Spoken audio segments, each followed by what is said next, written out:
What's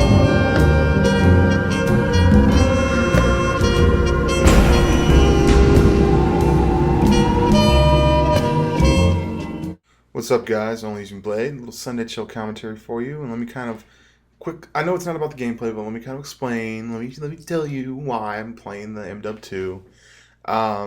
Obviously, this time of year with the whole new game coming out, we're tired of the previous one. I've been doing the RTC. Um, I love me some COD 4, but I don't know if it translates well. I've actually been getting into shooting on the Call of Duty 4, and anyways, so I saw this game, Modern Warfare 2, brand new for like 20 something bucks, and it came with map packs. And I was like, that's fucking awesome. And I always thought it's so funny because we pay for things because of time. Like a lot of things values are based off of time. I.e., I saw Inception in theaters for like however much money it was to see in IMAX 3D. Now I see it on Blu-ray for like $5 in the bargain bin. Only the same movie, only thing that's changed is time.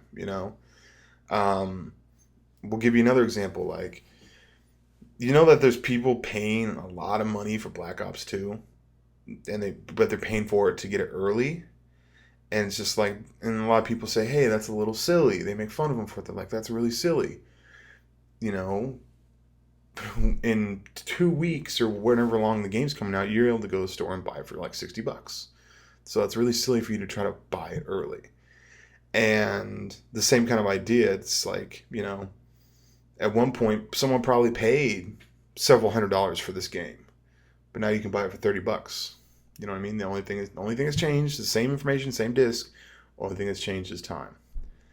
And I'm going to kind of explain to you that sometimes we misvalue that, but sometimes it is actually worth it. Now, I'm going to tell you right now that I got Modern Warfare 3 early. And that sucks, Thunder. I got Modern Warfare 3 early, and a lot of people be like, haha, don't you feel like a jerk for that? And a lot of people, their initial reactions are like, hey, that's cool because you're a commentator, and so that's what's worth it. But I think that even without being a commentator, I still think it would have been worth it. And the reason why I say that is because forget YouTube for a minute. Just forget all that. Forget being a commentator. Forget me doing Only Use Me Blade and all that kind of stuff. As far as getting on Call of Duty and playing, I love it. I love the sounds. I love the atmosphere. Now the games, and so what I'm talking about as far as like playing the game early is YouTube has ruined Call of Duty for the most part, but it hasn't ruined the game. What it's done is it's ruined its time. The amount of time where the game is fun. Each year, the shelf life for Call of Duty gets shorter and shorter, and YouTube's to blame for that because people that don't actually like the game, that don't actually enjoy the game, see it as a way to make money. Now, I know it's going to sound hypocritical because playing Call of Duty is my job, but I look at it like this. I was doing this for free. I like doing this, and I'm able to make my hobby or my love or my passion my job. And that's a beautiful thing. That actually helps your soul when something that you enjoy doing and you get paid for it. That's cool. But honestly, most people that really go after it, you could tell in their voices that they don't enjoy Call of Duty. I actually enjoy Call of Duty. I enjoy the sounds. I enjoy when I get on Call of Duty 4, I'm hearing grenades going off. I'm hearing sniper rifles battling back and forth. And I'm hearing the little pitter patter of fucking MP5 silenced ammo going off. When we play this game, a little bit different. We hear the flunk flunk of grenade launchers and, not as memorable, but whatever, that's still there. So if someone says, hey, you're getting Black Ops too early, what the hell? And also, I find it really funny that a lot of times people want that for the prestigious aspect of it. Because there's a little bit of feeling going, wow, this is pretty cool. That I'm kind of the same way when people get on YouTube comments and they go, oh, first or under 300 clubs, that they feel they're in this prestigious area, or if they're playing in lobbies before the game comes out, they feel like they're in this prestigious point. I used to work at Best Buy, right? And we used to open up new stores. And every store opening that we had, there would be a dude there, and he would travel across the country. Like, he was retired. He apparently he's well off on money, but he would travel across the country and he'd go to stores, and he would try to be the first purchase at the stores. He'd try to be like, so we'd open up the store. Literally, we'd open the doors. People would come in. He'd go straight to the cash register. He'd go straight to the registers, grab like a fucking like a Snickers bar or something, and buy it. And he wants to be prestigious. He wants to feel that he's the first person. And I was talking to the actual store manager, or not the store manager, like one of the company managers, the higher ups. And I'm like, doesn't he know? Now, what we used to do is we used to have what's called soft openings. Now, with soft openings, the way it works is like we would build the store up, and then we would have like friends and family come and shop in the store on like a Tuesday or something like that, you know? And so they come in, and then that way all the people in the store that work there understand what it's like to actually have actual customers come in, right? And so we would actually sell a bunch of shit. And so when this dude comes in on the official store opening, and he's buying something and he's thinking he's the first, he's not. People have already been there. People have already bought stuff. So even the people that like think it's all special to be like the first person, like to be in that group of the first people to play, the developer has been playing the game for like a year. So I don't know, just kind of something to think about. But also at the same time, like I watched this movie. It's not even a good movie, and I hate when I end up watching movies that I know aren't good movies, but every time they're on TV, I have to watch them. Like Horrible Bosses is funny. It's not that great of a movie, but every time it's on, I'm like, okay, I start to watch it, you know.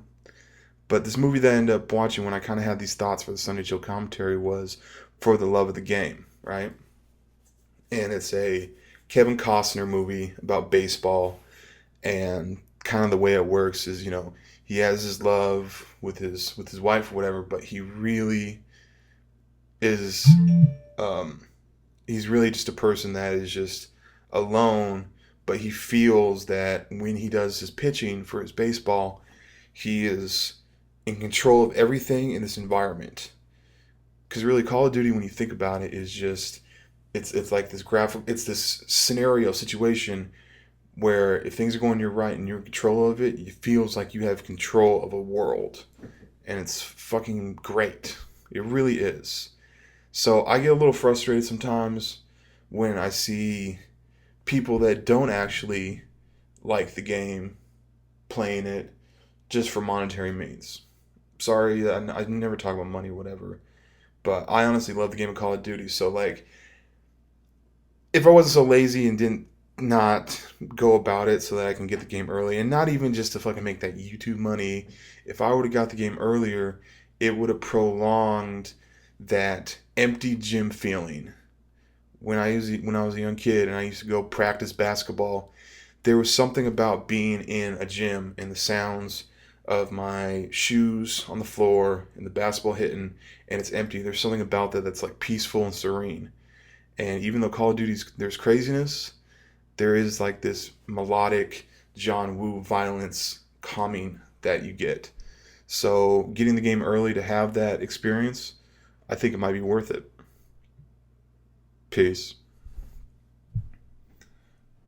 All right, so obviously before I upload a video, I like to listen to it, and there's one thing I wanted to just to touch on, and that was I really wanted to strive for that whole alone thing because I'm not lonely. I am alone though, and it does give me solace to be in control of this virtual world. It does give me power to be in the zone when I'm playing basketball back in the day, and I need to get back into that because that's probably healthier than playing Call of Duty all day.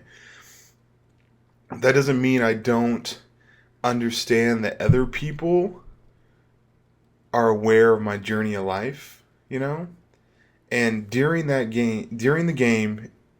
movie, For the Love of the Game, Kevin Costner, he's pitching, he's doing a perfect game, and he's going through so many things.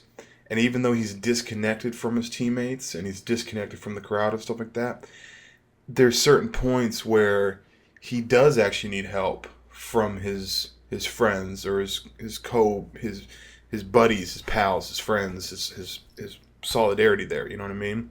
So even though those guys might not be Turtle and E and Drama from Entourage, like best buds like that, there are still people that realize that this person's on that journey is something special, and sometimes you need to give them a pick me up. And I don't know why, but I just felt like that needed to be kind of shared from a person that is an alone person, a person that does things solely. Sometimes when it's appropriate, even though we're all on our own separate paths, it's awesome to give a helping hand or to realize, hey, grab the person's arm, bring him back on the right pathway. So, hope you guys don't mind this little still image. ONLYUSEmeBLADE. That is your Sunday Chill commentary. Peace and butt grease.